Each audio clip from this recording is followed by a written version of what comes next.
தமிழ்நாட்டில் திராவிட மாடல் அரசும் உங்கள் முத்துவேல் கருணாநிதி ஸ்டாலினும் உங்களை ஆதரிக்க அரவணைக்க எப்பவும் எந்த நேரத்திலும் எந்த சூழ்நிலையிலும் இருப்போம். எப்போதுமே எங்கேயாவது முதலமைச்சர் போனால் தமிழ்நாட்டை பொறுத்த வரைக்கும் எங்கிட்ட தான் கோரிக்கை வைப்பாங்க. ஆனால் நான் முதலமைச்சராக வந்து உங்களிடத்தில் இப்போ கோரிக்கை வைக்க வந்திருக்கிறேன். உலக நாடுகளை குறிப்பாக வளர்ச்சியடைந்த நாடுகள் எப்படி இருக்குன்னு பார்க்குறவங்க நீங்கள். இது மாதிரி நம்ம தமிழ்நாடும் வளர வேண்டும். நான் நினைக்கிற மாதிரி தான் நீங்களும் நிச்சயமாக நினைப்பீங்க, என்னை விட அதிகமாக நினைப்பீங்க. எனவே உங்களால் முடிஞ்ச உதவிகளை தொடர்ந்து உங்கள் தாய் மண்ணுக்கு நீங்கள் செய்யணும். பெரிய பெரிய நிறுவனங்களில் நீங்கள் வேலை செய்கிறீங்கன்னா உங்கள் நிறுவனத்தில் நம்ம தமிழ்நாட்டில் நிறைஞ்சிருக்கக்கூடிய வாய்ப்புகளை பற்றி எடுத்து சொல்லி நம்ம தமிழ்நாட்டில் இன்வெஸ்ட்மெண்ட் பண்ண மோட்டிவேட் பண்ணுங்க. அறுவை சிகிச்சையில் கத்தி என்பது வரலாறு, ரோபோட்டிக் சர்ஜரி என்பது இன்றைய கூறு. தங்கம் புற்றுநோய் சிகிச்சை மையம் நாமக்கல் மற்றும் கான்பூர்.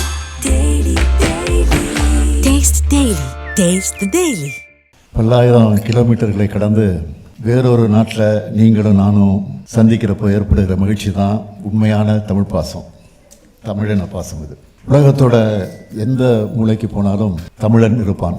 தமிழ் குரலை கேட்கலாம்னு சொல்கிற அளவுக்கு உலகெல்லாம் பரவி தங்களோட அறிவால் உழைப்பால் உயர்ந்திருக்கக்கூடிய இனம்தான் நம்முடைய தமிழினம்.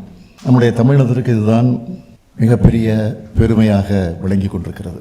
நில எல்லைகளையும் கடல் எல்லைகளையும் நம்மை பிரித்தாலும் மொழியும் இனமும் நம்மை இணைக்கிறது. கண்டங்களை கடந்து விட்டாலும் நம்மோட தொப்புள் கொடி அருந்து விடவில்லை. பேரறிஞர் அண்ணா தான் சொல்வார், ஒரு தாய் வயிறு தாங்காது என்ற காரணத்தால் தனித்தனி தாய் வயிற்றிலே பிறந்த உடன்பிறப்புகள் நாம் என்று சொல்வார். அப்படி உடன்பிறப்புகளாக தமிழர்களான நாம் இணைஞ்சிருக்கிறோம். ஜெர்மனி நாட்டில் உங்கள் எல்லாரையும், அதுவும் உங்கள் ஒவ்வொருத்தரையும் சந்திக்கிறப்போ மகிழ்ச்சி. நீங்கள் ஒவ்வொருத்தரும் ஒவ்வொரு மதிப்புமிக்க பொசிஷனில் இருக்கிறத பார்க்குறப்போ தமிழ்நாட்டினுடைய முதலமைச்சராக திராவிட இயக்கத்தை சார்ந்தவனா மிகுந்த மகிழ்ச்சி அடைகிறேன், பெருமைப்படுகிறேன். நம்ம திராவிட மாடல் ஆட்சி தமிழ்நாட்டில் அமைஞ்ச பிறகு தமிழ்நாடு எல்லா வகையிலும் இன்றைக்கு முன்னேறிட்டு இருக்கு. குறிப்பாக தொழில் வளர்ச்சியில் ரொம்ப வேகமாக வளர்ந்துகிட்டு இருக்கிறோம்.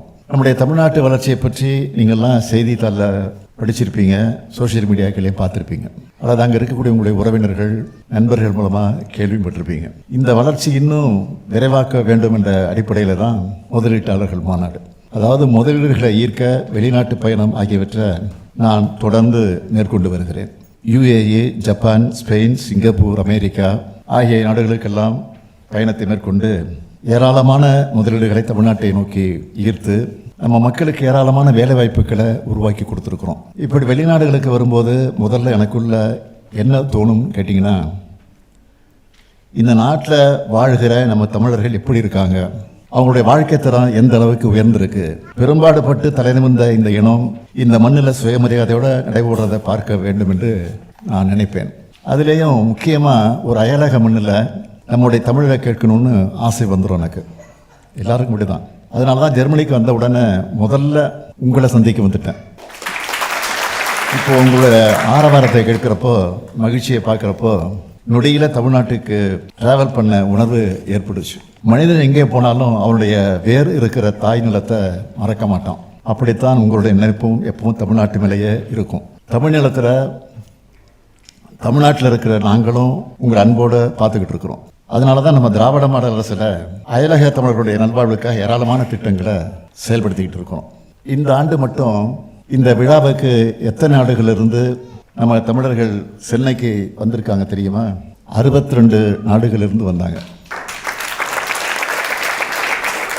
சொந்த மண்ணில் கால் வச்சப்போ அவங்க அடைந்த மகிழ்ச்சியை பார்த்து அதை நான் ரசித்தேன், புலங்காயுதம் அடைந்தேன், பூரிப்படைஞ்சேன். அடுத்து அயலக தமிழர் நல வாரியம், அயலக தமிழர்களுக்கான டோல் ஃப்ரீ ஹெல்ப்லைன், அதே போன்று புலம்பெயர் தமிழ் அமைப்புகளுக்கு சுழல் நிதி, தமிழ்நாட்டுக்கு வெளியே வாழ்கிற தமிழர்களுக்கென்று இன்சூரன்ஸ், இப்படி ஏராளமான திட்டங்களை செஞ்சுட்டு இருக்கிறோம்.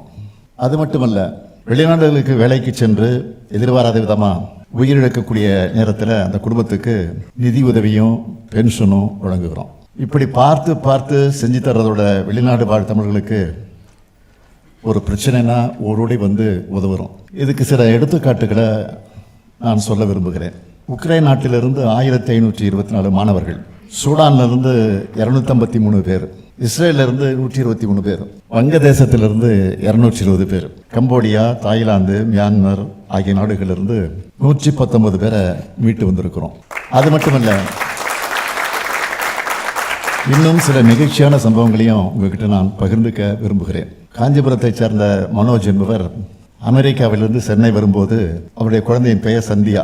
சந்தியாவுக்கு நடுவானில் கடுமையான உடல்நலக்குறைவு ஏற்பட்டுச்சு. உடனே ஃப்ளைட்டை இஸ்தான்புல்ல லேண்ட் பண்ணிட்டாங்க. அந்த குழந்தையை மேல் சிகிச்சைக்காக சென்னை அழைச்சிட்டு வர 10 லட்சம் ரூபாய் வழங்கணும். மயிலாடுதுறையை சார்ந்த முபாரக் அலி என்பவருக்கு தாய்லாந்தில் உடல்நலக்குறைவு ஏற்பட்டப்போ 10 லட்சம் ரூபாய் செலவில் சென்னைக்கு அழைச்சிட்டு வந்து சிகிச்சை அளித்தோம். குவைத் தீ விபத்தில் சிக்கின 7 தமிழர்களுடைய உடலை மீட்டு ஒப்படைச்சு அந்த குடும்பங்களுக்கு 5 லட்சம் ரூபாய் வழங்கணும். 2ஆம் உலகப் போரில் போர் கைதிகளாக இருந்து மறைந்த தமிழர் நினைவா தாய்லாந்து நிலுகல் அமைக்க 10 லட்சம் ரூபாய் வழங்கியிருக்கிறோம். இதையெல்லாம் நான் குறிப்பிட்டு சொல்ல காரணம், தமிழ்நாட்டில் திராவிட மாடல் அரசும் உங்கள் முத்துவேல் கருணாநிதி ஸ்டாலினும் உங்களை ஆதரிக்க அரவணைக்க எப்பவும் எந்த நேரத்திலும் எந்த சூழ்நிலையிலும் இருப்போம். அதை சொல்லத்தான் இங்கே குறிப்பிட்டு சொன்னேன். இதை கேட்கும்போது வெளிநாடுகளில் அல்லல் படுகிற யாராவது ஒருத்தருக்கு நம்பிக்கை பிறக்கும்.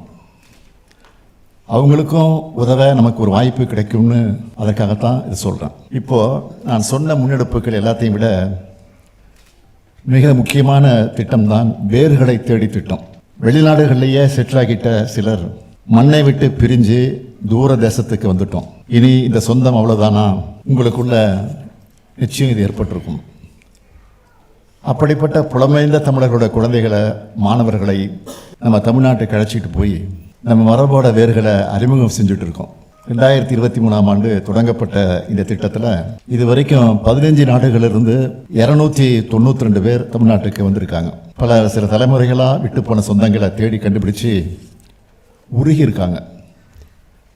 அவங்க கண்களிலிருந்து வழிஞ்ச கண்ணீரும் அவங்க மனசுல தேங்கி நின்ன பாசமும் தான் இந்த திட்டத்தோட நோக்கத்துக்கு கிடைச்ச வெற்றின்னு நான் நினைக்கிறேன். வாழ்வதும் வளர்வதும் தமிழும் தமிழனுமாய் இருக்க வேண்டும். இதுதான் நம்ம திராவிட மாடல் அரசோட மோட்டோ. இதுக்காகத்தான் தொடர்ந்து செயலாற்றி கொண்டு இருக்கிறோம். நம்ம அரசோட திட்டங்களை நாம் ஏற்படுத்தி தரக்கூடிய வாய்ப்புகளை நீங்கள் எல்லாரும் பயன்படுத்திக்க வேண்டும் என்று நான் கேட்டுக்கொள்கிறேன். அதே சமயம் உங்கள் மேலே இருக்கக்கூடிய அன்போடும் உரிமையோடும் ஒரு கோரிக்கையை வைக்க விரும்புகிறேன். எப்போதுமே எங்கேயாவது முதலமைச்சர் போனால் தமிழ்நாட்டை பொறுத்த வரைக்கும் இடத்துல தான் கோரிக்கை வைப்பாங்க. ஆனால் நான் முதலமைச்சராக வந்து உங்களிடத்தில் இப்போ கோரிக்கை வைக்க வந்திருக்கிறேன். ஒன்றும் பயப்பட வேண்டிய அவசியம் இல்லை. உலக நாடுகளை, குறிப்பாக வளர்ச்சியடைந்த நாடுகள் எப்படி இருக்குன்னு பார்க்குறவங்க நீங்கள், இது மாதிரி நம்ம தமிழ்நாடும் வளர வேண்டும். நான் நினைக்கிற மாதிரி தான் நீங்களும் நிச்சயமாக நினைப்பீங்க, என்னை விட அதிகமாக நினைப்பீங்க. எனவே உங்களால் முடிஞ்ச உதவிகளை தொடர்ந்து உங்கள் தாய் மண்ணுக்கு நீங்கள் செய்யணும். செய்வீங்க, செஞ்சுக்கிட்டு இருக்கிறீங்க. நீங்கள் சின்னதாக பிஸ்னஸ் செஞ்சுக்கிட்டு இருந்தாலும் உங்கள் தொழிலை தமிழ்நாட்டிலேருந்து தொடங்க முயற்சி பண்ண வேண்டும். பெரிய பெரிய நிறுவனங்களில் நீங்கள் வேலை செய்கிறீங்கன்னா உங்கள் நிறுவனத்தில் நம்ம தமிழ்நாட்டில் நிறைஞ்சிருக்கக்கூடிய வாய்ப்புகளை பற்றி எடுத்து சொல்லி நம்ம தமிழ்நாட்டில் இன்வெஸ்ட்மெண்ட் பண்ண மோட்டிவேட் பண்ணுங்கள். உங்கள் சொந்த கிராமங்களை கவனிச்சுக்குங்க. அங்கே படிக்கிற நம்ம அரசு பள்ளி மாணவர்களுக்கு, ஏழை எளிய மாணவர்களுக்கு உங்களால் முடிஞ்ச கல்வி உதவிகளை செய்யுங்கன்னு கேட்டுக்கிறேன். இந்த மூவி பந்து முழுக்க நீ எங்கே போனாலும் தமிழர் என்ற நம்ம அடையாளத்தை விடாதீங்க. உங்கள் வேர்களை மறக்காதீங்க, தமிழை மறக்காதீங்க, தமிழ் மண்ணையும் மக்களையும் மறக்காதீங்க. ஆண்டுக்கு ஒரு முறையாவது தமிழ்நாட்டுக்கு குழந்தைகளோடு வாங்க. தமிழ்நாட்டோட வளர்ச்சியை, மாற்றத்தை பாருங்க. நம்ம பண்பாட்டை, வரலாற்றை, அரசியல் எழுச்சியை எடுத்து சொல்லும் கீழடி அருங்காட்சியகம், பொருணை அருங்காட்சியகம், கலைஞர் உலகம்னு ஏராளமாக இடங்கள் இருக்கு. அதையெல்லாம் நீங்கள் மட்டும் இல்லை, உங்கள் குழந்தைகளுக்கும் சுற்றி காண்பிச்சு நம்ம வரலாற்றை எடுத்து சொல்லுங்க. உங்கள் வரவா, உங்கள் குடும்பத்தில் ஒருத்தனா இந்த முத்துவேல் கருணாநிதி ஸ்டாலின் உங்களுக்காக தமிழ்நாட்டில் இருக்கேன். குடும்பத்தோடு இங்கே வந்து இந்த மறக்க முடியாத வரவேற்பை கொடுத்திருக்கக்கூடிய உங்களுக்கெல்லாம் நன்றி, நன்றி, நன்றி. விடைபெறுகிறேன். வணக்கம். அறுவை சிகிச்சையில் கத்தை என்பது வரலாறு, ரோபோட்டிக் சர்ஜரி என்பது இன்றைய கூறு. தங்கம் புற்றுநோய் சிகிச்சை மையம், நாமக்கல் மற்றும் கான்பூர். Taste the Daily.